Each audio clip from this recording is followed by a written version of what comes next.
back to our channel Unique Class Chemistry. Today we are continuing class 12 physics with chapter number 10 wave optics, and here we are in part number 2 lecture and continuing our topic refraction of a wave. In earlier lecture we have considered the intro, the Huygens principle and reflection of a wave.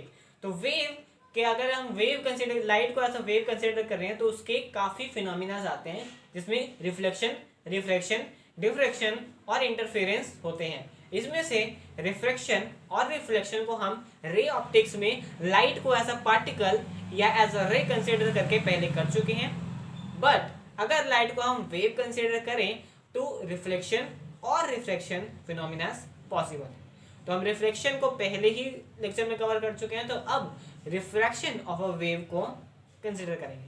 अब refraction का simple मतलब हमारे पास है कि light का parallel shift हो when light enter from a medium 1 to medium 2 और we can consider from rare medium to denser medium. अब ये रे ऑप्टिक्स की लैंग्वेज है. अब जब लाइट एज अ वेव हमने कंसिडर कर ली तो लाइट अब एज अ वेव की फॉर्म में आती है, तो वेव की फॉर्म में भी उसका पैरेलल शिफ्ट या कुछ कहें तो जिस एंगल से वो आती है या जिस फेज से वो आती है वो फेज चेंज हो जाता है लाइट का एज अ वेव. तो by this simple diagram we can easy categorise that light has a parallel shift, क्योंकि जब ये ऐसे इंसिडेंट वेव अगर आती है तो वो स्ट्राइक करेगी, ए बी वेव जो है वो स्ट्राइक करेगी from the surface at angle i अगर स्ट्राइक करेगी. और अगर रिफ्रैक्शन होता है लाइट का तो लाइट के रिफ्रैक्शन से इस वेव में कुछ चेंज आएगा and that change is the angle R से ये रिफ्रैक्ट होगी and that A B wave strikes the surface and then refract with CD wave that is called refracted wave front. Because जब light wave में travel करती है तो हम एक वेव फ्रंट को कंसिडर करते हैं. वेव फ्रंट एक लाइट का शेप या वेव का फ्रंट है. अब यहाँ पर ए बी जो वेव है इंसिडेंट वेव फ्रंट है वो स्ट्राइक करेगी सरफेस पर, रेयर मीडियम से आ रही है N1 मीडियम से और डेंसर मीडियम में जाएगी. अब जो उसका पहला पॉइंट है पॉइंट ए जो यहाँ पर सबसे पहले सरफेस से स्ट्राइक करेगा, तो हाइगिंस प्रिंसिपल की से अगर हम चलें तो ईच और एवरी पॉइंट जो है वेव फ्रंट पर, each and every point on a wave front will behave ऐसा सके जो ईच एंड एवरी पॉइंट है वेव फ्रंट पर, इंडिविजुअल वेव फ्रंट पर, वो as a secondary source react करेगा और वो भी जो स्फेरिकल वेव फ्रंट जनरेट करेगा.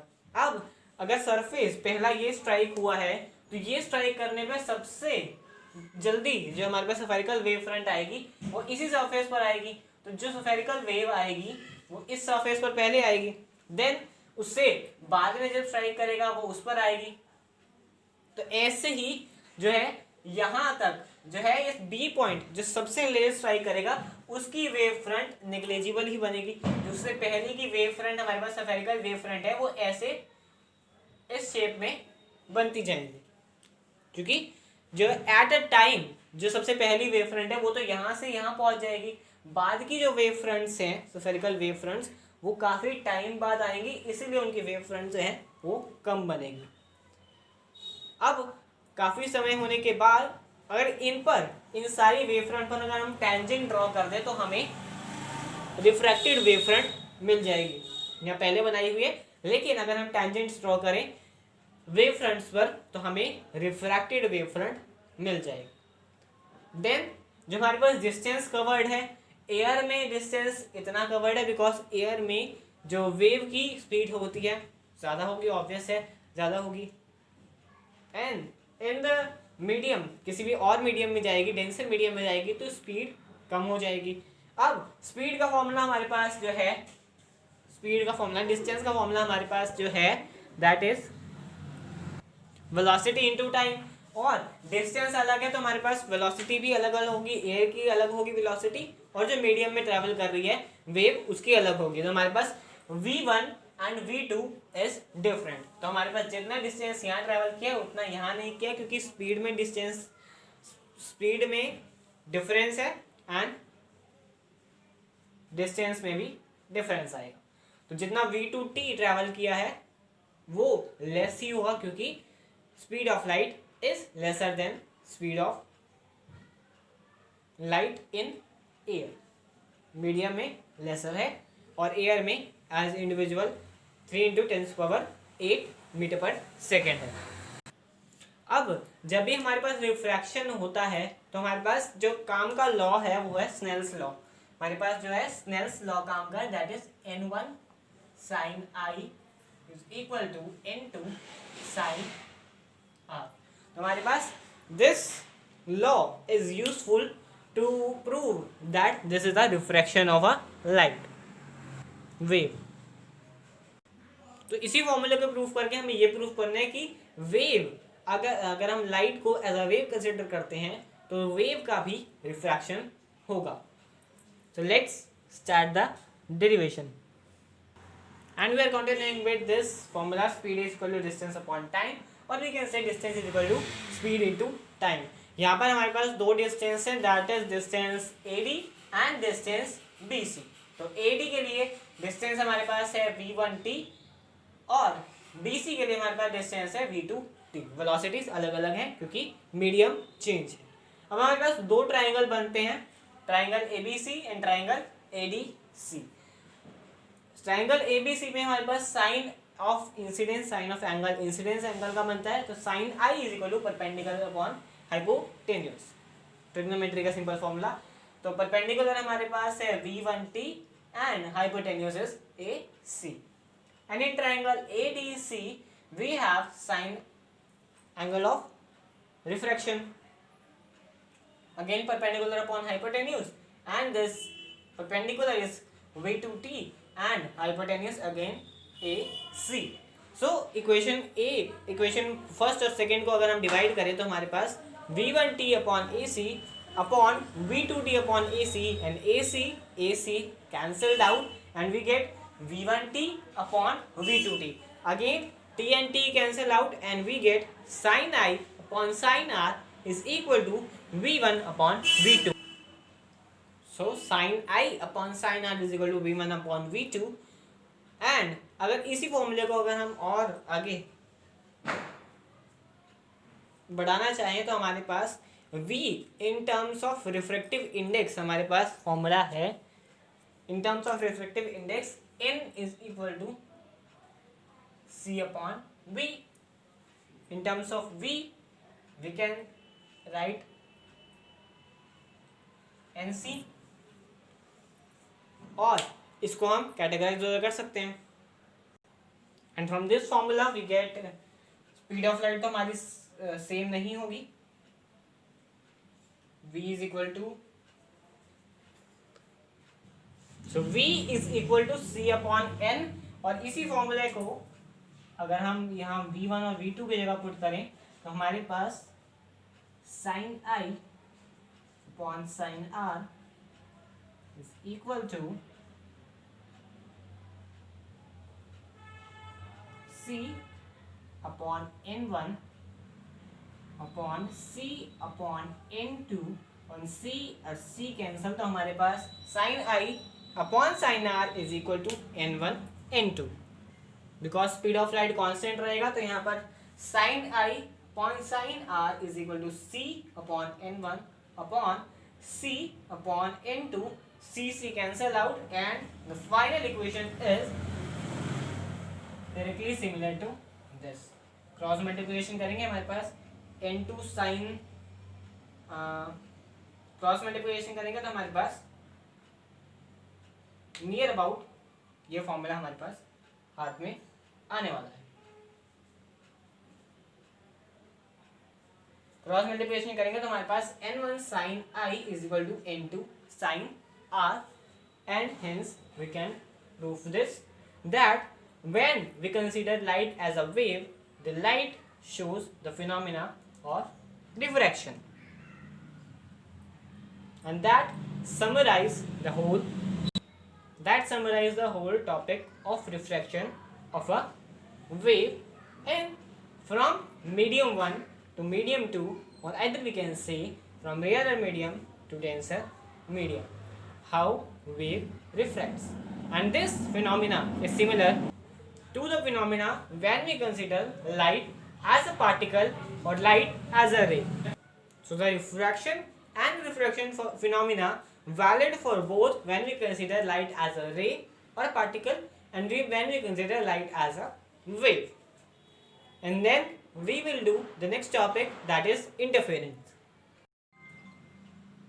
And here's our next topic is interference.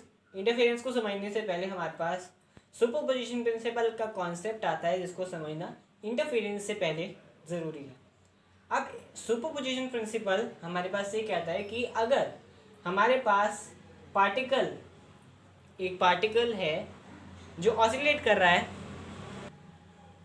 Particle है मीडियम में ऑसिलेट कर रहा है under the effect of two or more wave, दो वेव के अंदर, यानी कि अगर दो साउंड वेव एक ही जगह आ रही हैं और उसमें एक पार्टिकल ऑसिलेट कर रहा है, तो उसकी जो नेट डिस्प्लेसमेंट है वो होगी वेक्टर सम, इंडिविजुअल डिस्प्लेसमेंट का वेक्टर सम करेंगे और जो नेट डिस्प्लेसमेंट आएगी वो दोनों को ऐड या सम करने से आएगी। अगर हम इसका एग्जांपल लें, क्योंकि अगर एक वेव हमारी जो इनकी मेन हाइट है that is 6 centimetre and the second wave have 2 centimetre, तो जो नेट डिस्प्लेसमेंट होगी वो 8 सेंटीमीटर की नेट डिस्प्लेसमेंट हमारे पास होगी।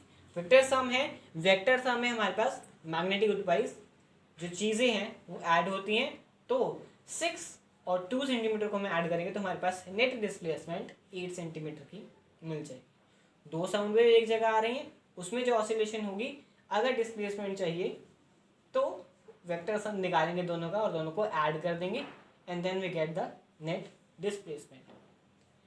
अब ये सुपरपोजिशन प्रिंसिपल में जो इफेक्ट दिखता है, जो दो वेव एक पॉइंट पर आकर मर्ज करती हैं, क्योंकि सुपरपोजिशन पे प्रिंसिपल में यही होता है कि दो जो वेव्स हैं वो एक पोजीशन या एक पॉइंट पर आकर जब मीट करेंगी और वहाँ पार्टिकल ऑसिलेट करेगा, जो डिस्प्लेसमेंट शो होगी, नेट डिस्प्लेसमेंट निकालेंगे और इस पूरे इफेक्ट को हम कहेंगे इंटरफेरेंस। उस पूरे इफेक्ट को हम कहेंगे इंटरफेरेंस। जैसा कि यहाँ भी S1 और S2 दो लाइट सोर्सेज हैं, ये दो पॉइंट सोर्सेज हैं जिससे वेव्स निकल रही हैं, अगर हम वेव्स बनाते तो वेव्स निकल रही हैं, और ये जो दो वेव्स हैं ये at a point Q point पर मीट कर रही हैं। S1 एंड S2 जो दो वेव्स निकल रही हैं वो एक एट अ पॉइंट Q पर मिलती हैं, two point sources S1 and S2, distance जो दोनों के बीच का है वो स्मॉल d से रिप्रेजेंट करेंगे। एंड यहाँ पर हमने स्क्रीन लगा रखी है जो हमारी Q पॉइंट स्क्रीन पर ही है, Q पॉइंट ये पूरी स्क्रीन है जिस पर ही Q पॉइंट पर ये दोनों वेव जाकर मर्ज कर रही है। And capital D is the distance between the source, two sources and the screen, जो दोनों स्क्रीन के बीच का और जो दोनों सोर्सेज के बीच का डिस्टेंस है वो कैपिटल D से रिप्रेजेंट करना है। अब इसी इफेक्ट को हम कहेंगे इंटरफेरेंस। ये तो पहले कर लिया कि सुपरपोजिशन प्रिंसिपल में जो इफेक्ट शो होगा उसको हम कहेंगे सुपरपोजिशन, उसको हम कहेंगे interference. Then we have the R1 and R2. R1 and R2 is the distance traveled by the wave from the source S1 and S2. जो यहाँ से डिस्टेंस ट्रेवल किया है वो है R1 और जो यहाँ से डिस्टेंस ट्रेवल किया है that is R2।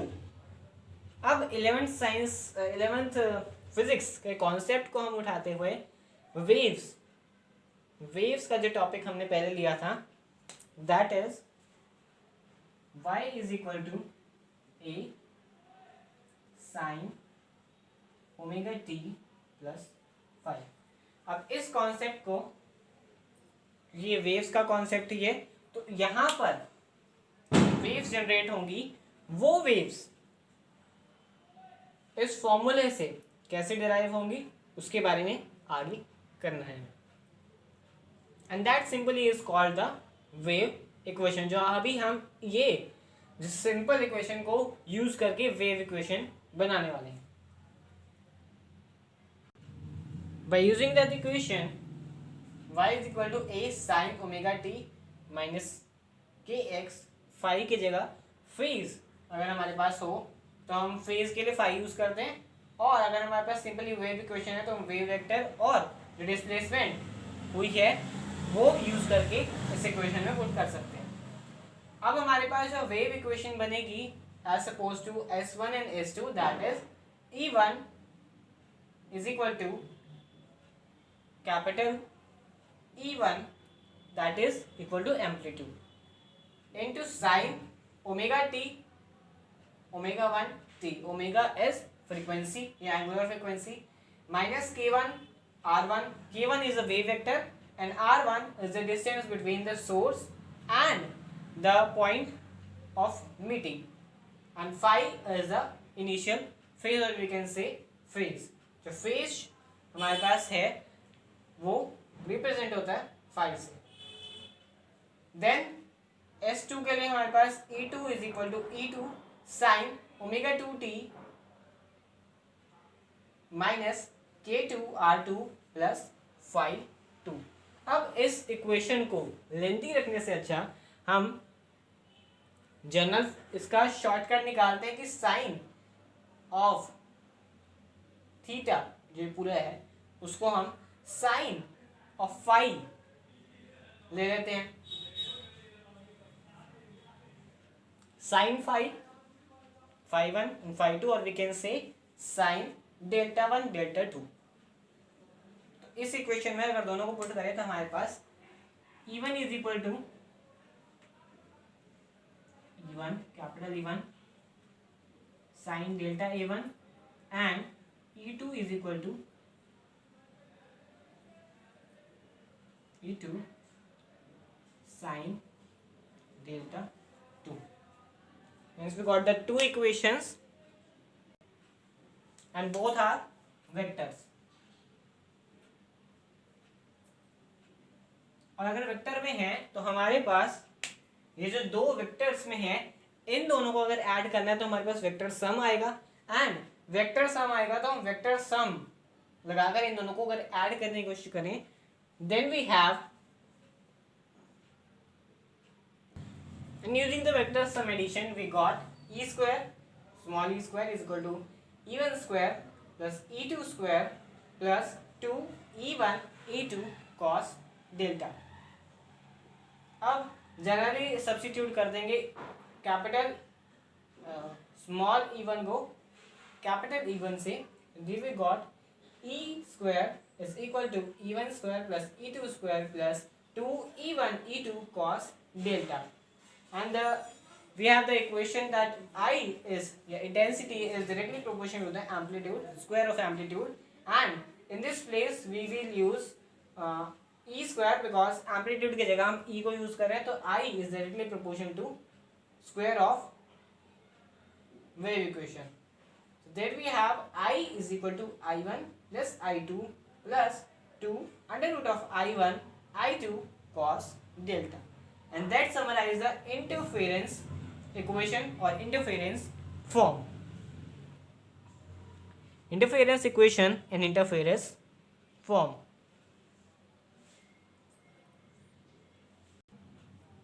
So that's all for today. I hope you all will understand the topics covered in this video and hopefully really liked it and understand it properly. That summarizes the topic, and that's all for the video. In the next video we will cover that how we will write the E1, the small e1 into capital E1 directly, and the topic of diffraction as well as coherent and non-coherent sources. So that's for the video. Thank you so much.